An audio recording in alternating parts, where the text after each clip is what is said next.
Hi, my name is Katrina James. Welcome to the Inside Scoop of Living with Cerebral Palsy, an extension of Silver's speech speaking series. This is a talk show about spreading the awareness of a common disability. Today on our show, we would like to introduce my friend, Kaitlyn Klampert, a college student and National United Miss New England teen. Hello, everyone. Hi, thank you so much for having me. Hello, everyone.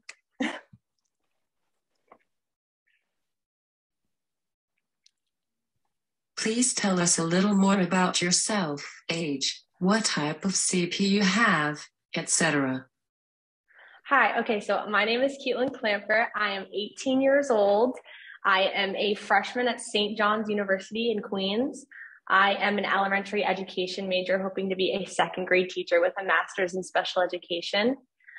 The type of CP I have, I was diagnosed at the age of 3 and I had to learn how to walk all over again. It was mainly through my legs and I had tendons and heel coordinating stretched. And I basically had to learn how to walk all over again. It was definitely a long process. I went through therapy, I went through physical therapy, and thankfully I am cleared from, I've actually been with Shriners Hospital for a very long time. And that was the hospital caretaker that was thankfully basically given my life back. And I'm so thankful for them. And they really helped me just be me now. Wow. I know exactly where that is. Katrina, how do you know Kaitlyn? So I managed the copy and print center at Staples in Danbury for 23 years. And her mom and her grandma were one of my favorite customers. And I met Kaitlyn when she was 7, right before she had her last series of surgeries. Wow, what a cool story. Yeah. Small world. Yeah. Yep. So she's actually went to school with my kids too, my son. Oh, wow. You grew up in Danbury? Yes. Okay. I'm a hometown Danbury, and that's my home. Wow, we're all from Connecticut. Marcy and I went to elementary school together. Oh, that's awesome.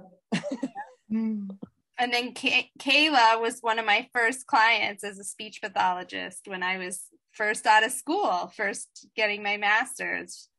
Oh, wow. Yeah. So Kayla was 3 when I started working with her. That's amazing. Yeah. This is how it all came about. So we're so excited for you to be part of it. So thank you for having me. I'm so excited. She was like, we have to get you on. We have to get you on. And I just had to keep looking at my schedule. I was like, college. But I'm going to squeeze it in. Thanks so much. All right, Kayla, keep letting it roll. When did you graduate high school? I graduated last year. I was class of 2021. So I'm a freshman in college. So I'm a freshman all over again. So I have 5 more years of school left, and then I'm right back in a classroom.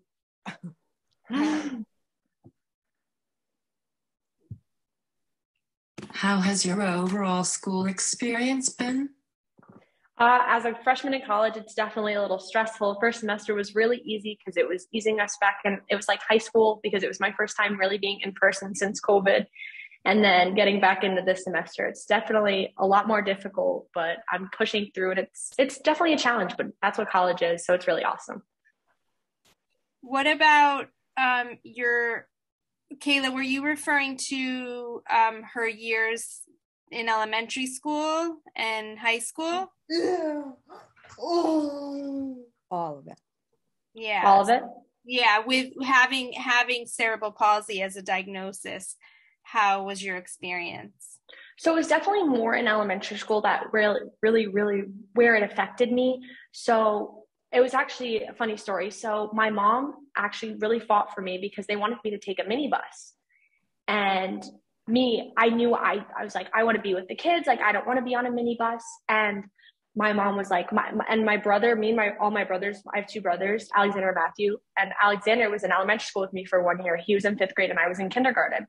So my mom was like, he's going to be in 5th grade. She's going on that regular bus. And it was kind of a struggle because they were like, she's too much of a liability. And it's so crazy to me that like kids with disabilities automatically have to be put there. And it's like not necessarily what I needed to be, because I was like, I can handle the regular bus. And I went through, I had an IEP and a 504, so that was modifications, and I got pulled out of class. And I also had a physical therapist when I was younger in elementary school come in and actually like take me out of class, and we'd do sessions in the gym, like stretching and things like that. And how was your experience with other children? It sounds like your mom, I feel like every person we've interviewed, you know, the parent is just the go-getter. Like, we have to, you know, get this done. I have to be the advocate. I have to fight for this. But how is also from a perspective of, you know, peers and them seeing that, and were they asking questions? Well, I mean, always as a child, you're always staring, you're always judging. Like, I walk with a little limp. Like, I do not walk perfectly. Like, you can obviously say, like, I obviously have something, but I think I grew up with these kids from kindergarten through 12th grade. So by the time we were like second, third, fourth, like where we started to realize like what I had and like what other people have in the world, it's like, oh, okay, like this is what you have. Like, this is a normal thing. But I would say like, it wasn't like, obviously there was the bullying. That was just the general thing that always happens. Even if you don't have a disability, you still figured out a way to get bullied, picked on. It's really bad. And it's just like, I take it with a grain of salt now, especially I have had an experience in college, which is absolutely mind blowing. You guys are full grown adults and making fun of somebody. Like, I take it with a grain of salt. I'm like, you guys are adults, grow up. Like, I get in elementary school and I get in middle school, like the teasing, whatever. But like now it's like, you want to make fun of me? Go ahead. It's not going to bother me. I'm still the confident person I am. You go, girl. I know. I love that. No, it's really, you know, you're younger than Kayla, and Kayla had a really, you know, Kayla can tell you, but, you know, her experience versus Katrina's experience were very different. And then you're, you know, of this generation. And the fact that you did go to school K through, you know, you went to school with all the same kids, they were accepting of it. You know, was there anything that stuck in your mind when you were bullied or when you were teased that you can't forget? Like any specific targeted vocabulary? It's not even really. It was just kids like mocking, and I take it with a grain of salt of like jealousy. It's like I have always been a publicly speaking person since I was kindergarten. It's like I'm talking and I can't shut up. Like, I will talk to you. I will make a conversation with you. I will talk to the teachers. I will talk to anybody. And so a big part of having cerebral palsy, big part of having a disability is self-advocating for yourself. Self-advocating is one of the most important things. And growing up as a child, seeing like all of this unfold, I've self-advocated for myself. I've stood up for myself and said, like, this is what I have. Like, you want to make fun of it? Go ahead. But as a child, and especially now as an adult, advocating is so important. And I think that's a life lesson that I, as a teacher, want to take into the classroom, no matter how young. I want to teach them that you need to stick up for yourself, because your parents are not always going to be there for you. Whoever your guardian is, they're not always going to be there for you. Self-advocating is 100% one of the most important life skills today. Wow. That's such a great message. Yeah. So I've watched Kaitlyn do all of her, I only seen one in person, but all of her beauty pageants. Yes. I was blessed to go up in person the last time when she had to hand over her crown. My title. To the next person. But so how many have you won? So I think I've been a state title holder, I think a total of 7 times throughout different systems. But this year I'm going back with IUM. IUM is just such an important system to me, their values, their everything. And having a disability, like getting on that stage, I had to talk to the directors and say, I wear flats, like heels are not my thing. Like, I cannot walk in them. Am I going to get points off for wearing flats? Like, is that okay? And they were like, absolutely not. Like, the judges already know. And it's just so accepting. It's like, pageants are so much fun. They build so many building blocks for so many people. And something I absolutely loved doing, I did it I want to say I did it in 2019. It's something called Miss Amazing. It was a pageant for kids with special needs. And being a volunteer, I had to take care of this little girl, and she had Down syndrome. And it was just the sweetest thing ever, getting to talk to her. Like, yes, she was all over the place, and because she was 5 and she was all over the place running. And I was like, I love you. Like, like I have to run everywhere. But it was truly just like an amazing experience seeing all these kids get up and get on that stage and perform. It's pageantry has come such a long way. I've been doing it for 7 years now. And it has just truly been an experience to not only watch, judge, and compete in. It's just truly amazing. Wow. That sounds it. Kayla, when we close, would you? For you. What was that? Are stairs difficult for you? No. So learning, like eventually, like when I had my surgery, stairs were definitely difficult for me. I did not handle stairs for a very long time. I had to walk on a walker. I basically had to learn how to walk all over again. But stairs to me today, no. I do get out of breath because I need to get more in shape, but I think stairs are definitely not difficult for me. That's a good thing.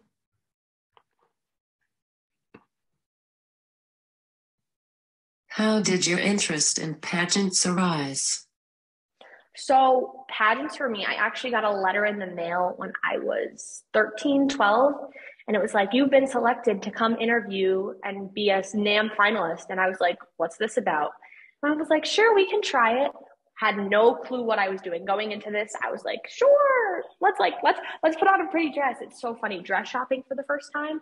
I actually ended up getting a wedding dress that we turned into a pageant dress. It was the funniest experience ever. We had no clue what we were doing. We went on it blindfolded.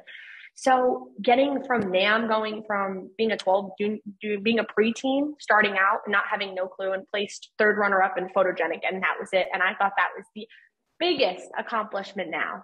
And I was like, oh my gosh, like I got a trophy. It was the coolest thing.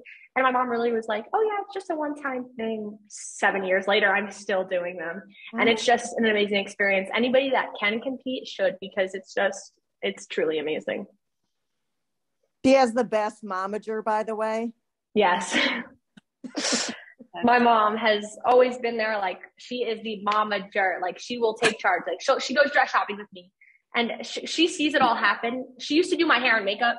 That doesn't happen anymore because I'll yell at her.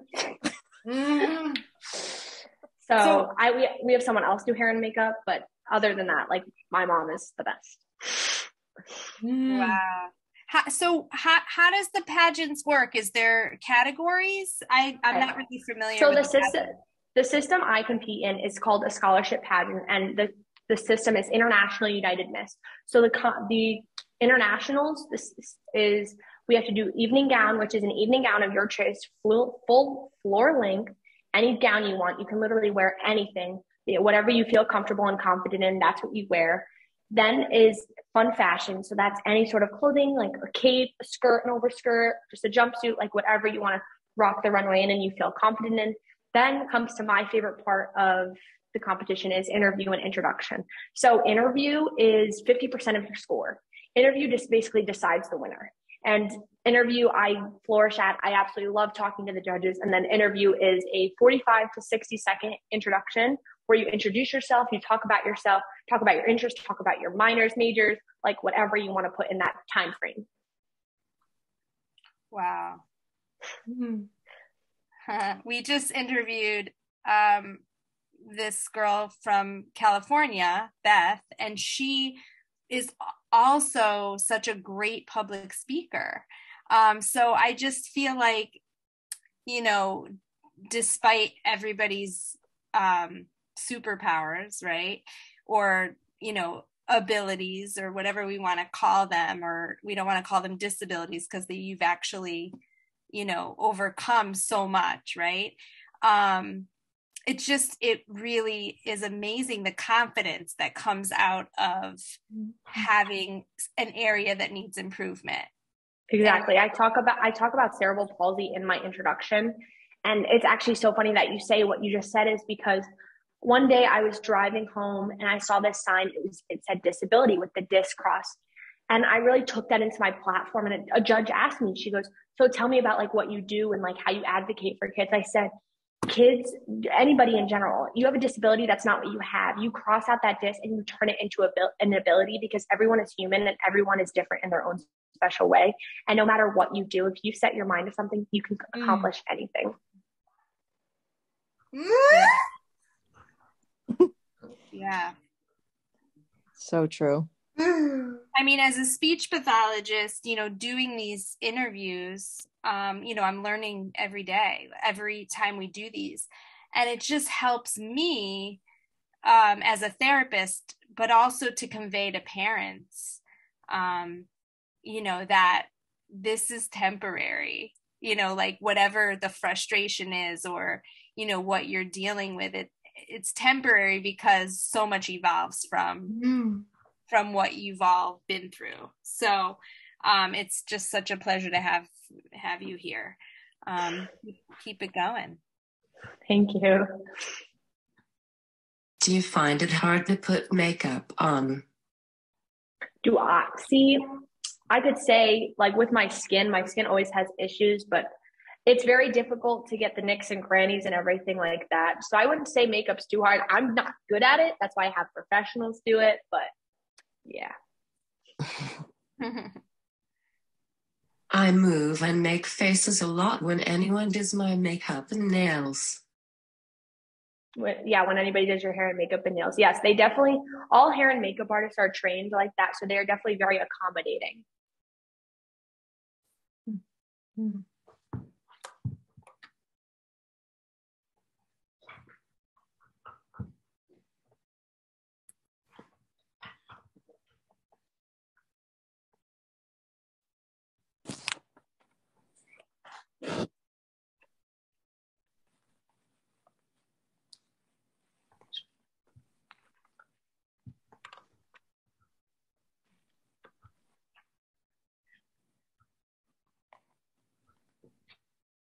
Like, something I love about pageants is the volunteer aspect of it all, because I've done a lot of things for Shriners hospitals. I actually held a chili cook-off fundraiser for Shriners, and it was a very exciting moment. I've done things with Shriners for like toys for kids and things like that. And with COVID being over, I really hope I get the opportunity to go into the hospital and like see and visit and read to kids, because that's what I love doing. That's why I also want to become a teacher. So pageants have given me so much more than like the confidence they get on stage, but it's given me so many volunteer opportunities. I have over 800 hours of community service, and that was just in 1 year. Probably by now, I probably have over 1,000 hours, and it's just so fun to give back to a community that has given me so much. Wow. Well, you could probably give us some insight, because we want to do a fundraiser in October for, you know, for cerebral palsy. So we'll reach out to you, of course, and see if you're interested. Yeah, World CP Day is October 6th. Awesome. I got another question. I want to relax for them, but it's hard for me to. Do you guys feel like that too? What was that?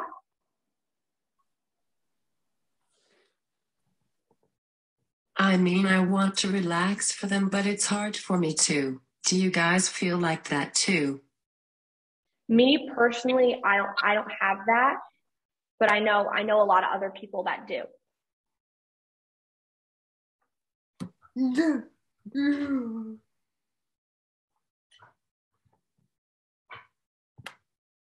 Are you talking about Katrina? Do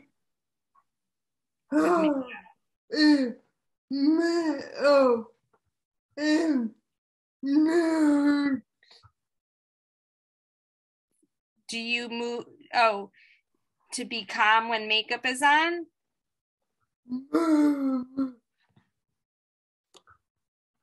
I barely wear makeup. When I have it on, I feel really like I need to get it off my face. In college, like, I started to put makeup on like every day, and I was like, I'm going like this. I was like, save that for later or when I go out. Everybody, Kaitlyn has a boyfriend now. Yeah. I got to meet him at the last pageant. That's the best. A lot. Say it again. I flinch a lot. Oh, she flinched. Gotcha.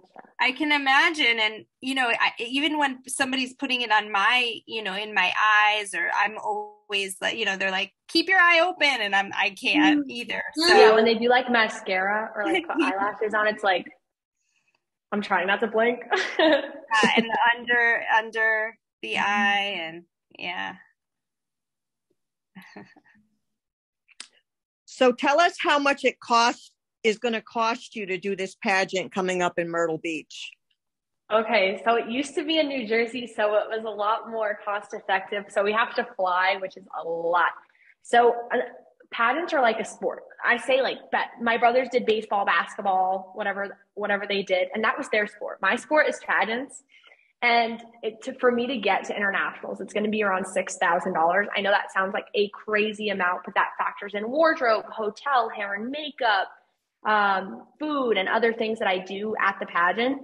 So it adds up. But like I said, I do these once a summer, and I'm lucky enough to have sponsors all around the world. And I reach out and I try to get sponsors. And the community is really great when it comes to those kind of things, because they're always like, wow, this girl has an amazing story and she's done all of this. Like, let's sponsor her. Wow. That's impressive. I wear leg braces and have had a hard time finding pretty dress shoes for them. Do you wear leg braces? So I actually used to wear leg braces from age, I want to say 3 or 4 to when I had my surgery, then to a little after. I'm not too sure when I stopped wearing them, but I did wear them for a long period of time. I think my favorite part about wearing leg braces was, of course, picking out like the butterflies or like the pink color. I think that was my favorite part about it. And wearing leg braces was definitely sometimes a pain, but it was definitely a process. And I know that although it was a pain, it did help me in the long run.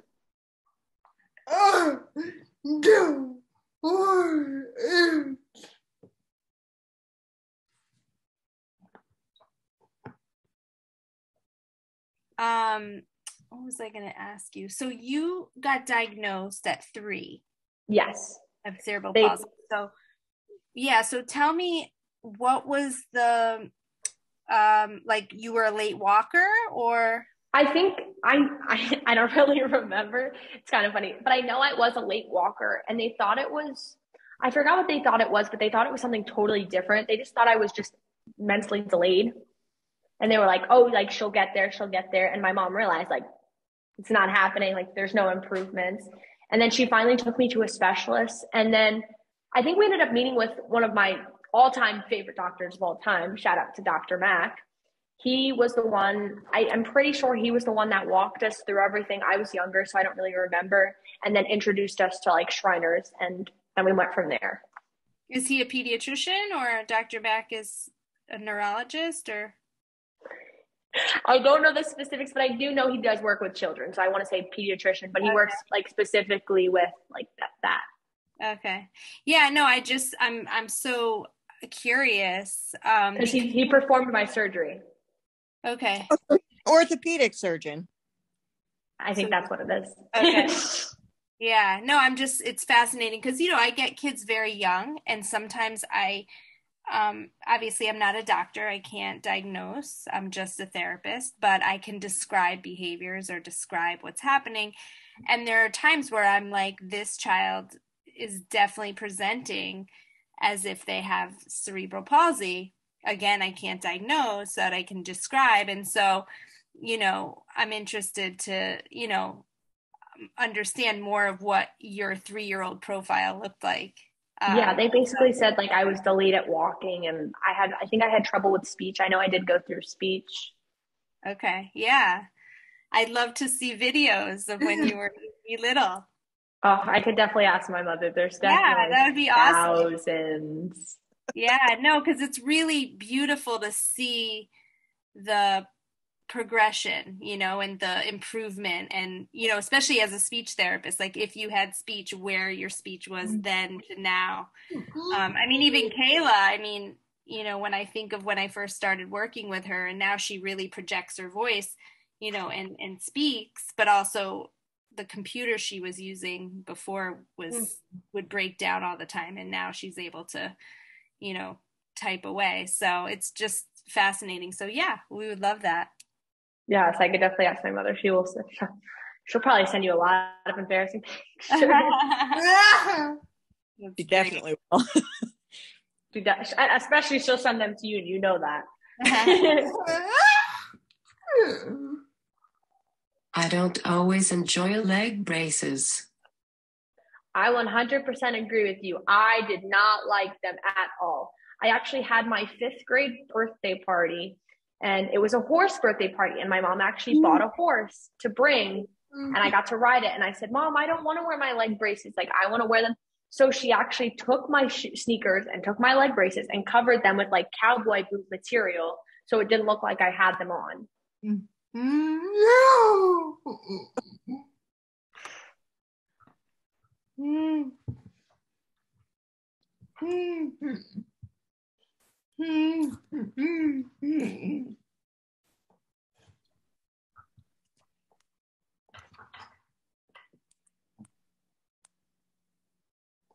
I ride horses.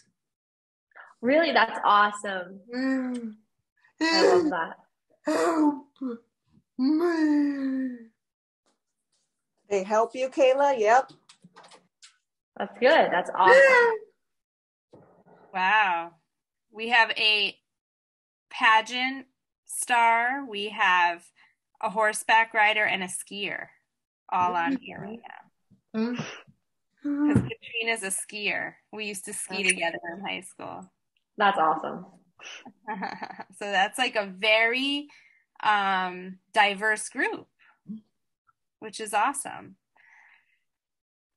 All right. It's like thinking I had trouble, it's like thinking I had trouble with like speech back then. It's like now like public speaking, I absolutely love to do.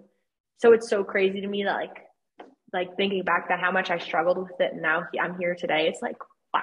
It's like the process, like the overlap. It's like, whoa. Yeah. And, you know, I get that question. You know, I see the children so young, and the families have so many questions. And the one question is like, when are they going to talk? Are they going to speak normal? You know, are they going to speak like everybody else? And, you know, it's like, I don't have the answer. I don't know, you know, maybe, or let's get there. You know, it's like, I always say, like, I'm not saying no, and I'm not saying that it's never going to happen, you know? So it's remarkable. So Kaitlyn, my favorite, I don't know if it was your introduction, the favorite one that I did was the one you did on ability. Do you remember that one that you did? Let me see. Hold on. Let's see. I'm pulling up my notes. I have them all in my notes. I would love for you to share that with Marcy and Kayla, like one of your lines from your pageant. Yes. Okay. This is one from 2019. It goes, I am ambitious as a high school honor student, compassionate as a Ronald McDonald House volunteer, and determined as a Girl Scout cadet working towards her gold award. Born with cerebral palsy, I live life as we all should, limitlessly. As an ambassador for Shriners Hospital, I advocate for those with diagnosed disabilities, although I truly believe that the only disability that exists is the inability to see ability. Aside from my ambition to step into the courtroom as an entertainment attorney, my life's mission is to share my story, so you will know and understand that what makes you different is what makes you beautiful. Thankful to represent Danbury, Connecticut with the ability to achieve my dreams. I am Kaitlyn Klampert. Wow. And obviously that's my old intro because I did change my major. Well, listen, you never know, right? You could be a teacher and then be like, all right, next career. That's a really good way to sum up this interview. I think that's a really great way to end things. Wow. Well, we thank you for having us, and we're going to, thank you so much. Kayla and I are going to work on trying to get a fundraiser together for your pageant. Kayla and I will work on that. Oh, yeah. So it'll probably be something with GoFundMe, so I'll have to contact you with the information so you can put your bank information in, Kaitlyn, because to do other fundraisers, it takes so long to kind of get things off the ground. So, but Kayla is amazing at writing and all of that. So I think I'm going to leave it up to Kayla to do it, and then we'll put it together and contact you, and we will share the heck out of it. Awesome. That'd be amazing. Wow. Well, thank you so much for having me. This is awesome. That was so impressive. I wish you so much joy. Thank you. I wish it was local or in New Jersey, because we would come and be in your cheering section. I know. Wow. She had the biggest cheering section, by the way, at the last I did. That's amazing. My section was like everybody. I was like, oh my gosh. I think she had like 50 people and everybody else had like 3 or 4. Wow. Well, good luck with all your schoolwork, and thanks for taking the time to talk with us. Thank you so much for having me. It was great.